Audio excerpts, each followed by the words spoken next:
back here at Church Farm, Ardley. It's a lovely frosty morning.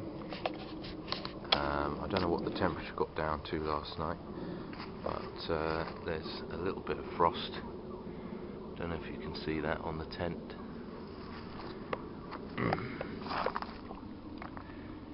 Just sort of sparkling there. This is my setup. It's a black sky 2-man. Very easy to set up. Just the 2 poles, which you don't have to slide through masses of canvas. They just go through these bits in the middle and then clip onto the outside. And then you've got a cross brace.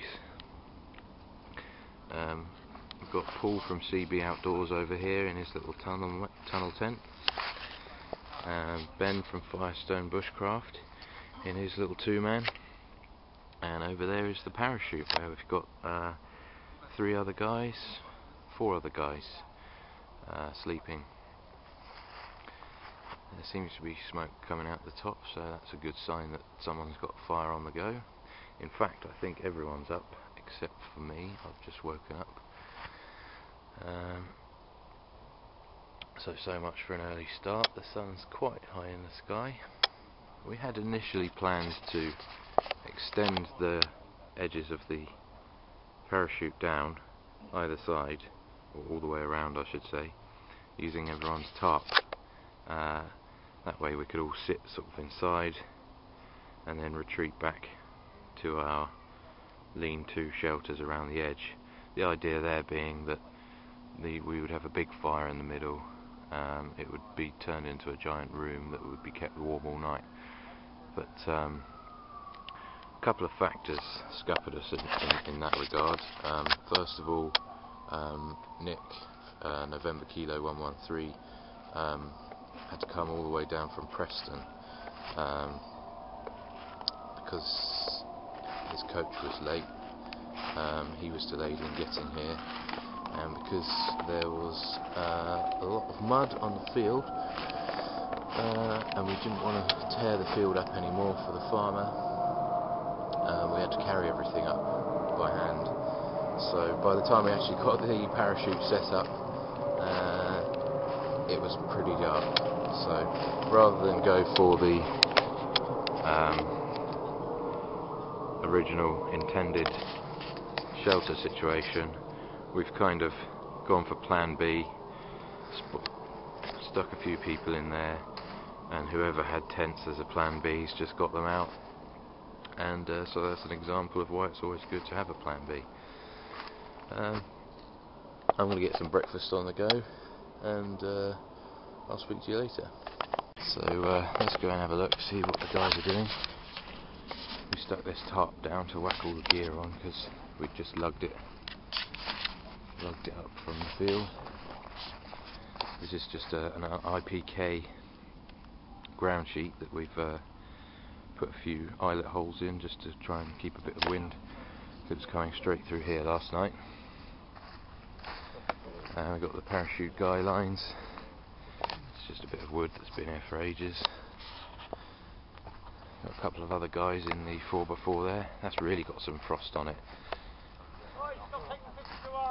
Don't know if you heard that, but just been told off for taking pictures of their house. It's nice and frosty. It's looking nice and frosty, Chris. And here we are in the parachute. Everyone's up. We got the trivet on the go. Morning. Morning, morning, morning. Hello YouTube. Hello. Nice and smoky as always. You've got to come down to this seated level to avoid the smoke. It kind of pools up at the top there. This parachute didn't actually come with a hole, unlike most parachutes, and as you can see, I haven't made a particularly large one, purely because I was going to use it for a pole to go through, just to keep the parachute up if there's no tree. I think I might make that bigger for smoke to come out. So we're going to get some breakfast on the go and see you in a bit. Hi guys, we've just come down back to the car park of the campsite just to grab a few bottles of water. Here with Toby from Viking Sun, is his YouTube name, and his Instagram. And it's about 12:30. All the ice that you may be able to hear crunching under the foot is starting to melt and form a bit of a river down this path, or a brook. You might be able to see up in the distance there Paul from CB Outdoors Navarra.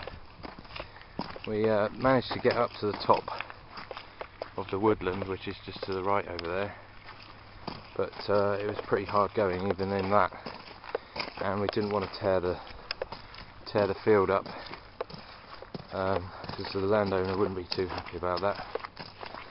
So we just used it to get the stuff up from the car park up to this bit, and took everything else up across the field by hand, which was pretty hard going because there was a lot of stuff and we didn't really think it through, to be honest. Having come here only a few months ago, being able to drive up there, and now look at it. The mud's pretty thick, and even walking is pretty tough, especially on this bit. So we'll get back up over there and speak to you in a bit. Hello again. I'm just going to give you a little tour of the parachute, which has been vacated because people are out having walks, going and getting supplies, having a little kip, doing all sorts of things. So I'm just left tending the fire. Just been added some logs to the side here to dry out, so everything's pretty wet. You can probably hear this big one in the middle sizzling as the water turns to steam and it evaporates out. We've got a couple of the guys making a sort of a bed there out of the chairs. We've got a fishing bed over there, a camp bed over there. As I said earlier, I'm in a tent, and we've pleated the parachute. Cool. Just sit down for a minute because the smoke obviously rises and gets to about sort of chest height, so as long as you sat down you're alright. Yeah, the parachute's pleated so that we can draw it right down to the ground, keep the warmth in. Sun's just going down now, as you can see. Probably got about half an hour to 45 minutes of daylight left. It's looking like it could be a really nice sunset.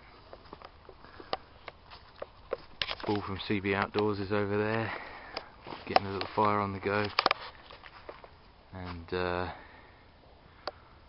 all is quiet in the woods. Another little setup there with a 4x4, I think it's a DD tarp. Got the wood processing area just down there, and that's going to be our place of shelter and socialisation for this evening, back in the parachute. I think I might make that hole bigger for smoke. I didn't make it too big to begin with because obviously the bigger the hole in the top, the more rain it lets in, but nobody tends to sit in the middle because you have the fire in the middle, so I might open that up a bit when I get home. Got a little reflector on there, and as is usual with these sorts of outings, stuff just sort of sprawled around everywhere. Food, drink, tools, etc. So as the sun goes down and we lose the light, the guys will probably arrive back. We'll get a bit of cooking on the go, get the drinks out, and that'll be that. That'll be our last night. See you in a bit. Welcome back, YouTubers. Just going back into the parachute now. Don't know what you can see because it's obviously pretty dark, but we've got a nice fire on the go. Had a bit of pizza in CB Outdoors oven. A couple of lanterns on the go. Hello. All the banter has stopped because it's been very rude. Because you've walked in with a camera. No, we don't want a record on it. Yeah. No Don't want to put it on record. How's the crumble looking? It's cooked. It's ready cooked. to go. Waiting for the custard now. Custard. So we got the custard in the zebra billy can. This is how Tim tries to get up stirring, isn't it? By filming. Yes, I'm filming. I'll film, other people do work. Crumble's in there. Oh no! Oh, sorry. I've Ruined it. I've been inadvertently bumming people in the face all day by mistake. Tim's polished off the bottle of a nice keg of Hobgoblin. Hobgoblin. Oh yes. Everyone loves a drab of ale. Yep.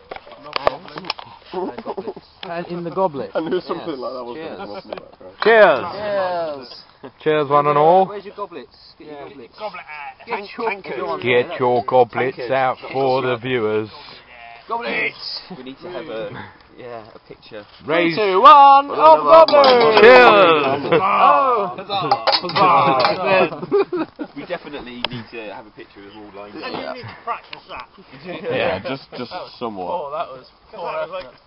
I would have made more of those.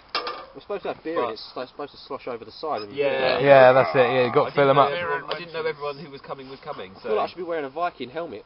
I'd love one with a detachable horn that you can drink out of. Yeah, oh yes. That'd be class. Or a wooden leg. That's a good idea. You can have Hennessy XO in one and a delicious bourbon in the other. Just stirring the custard. That's not a euphemism. So Ben, tell us a story, Ben. Tell you a story. Can we edit the story? Yeah. We'll have to. Ben, do you have a custard-related That's dirty basically story? what happened. Story time with Ben. You will have nightmares. I do have a custard-related dirty story. Tell it to the world, Ben. Custard and cake. Oh no, I can't. I'm not telling it on camera. Okay, well, looks like we're going to have to go. See you later, YouTube.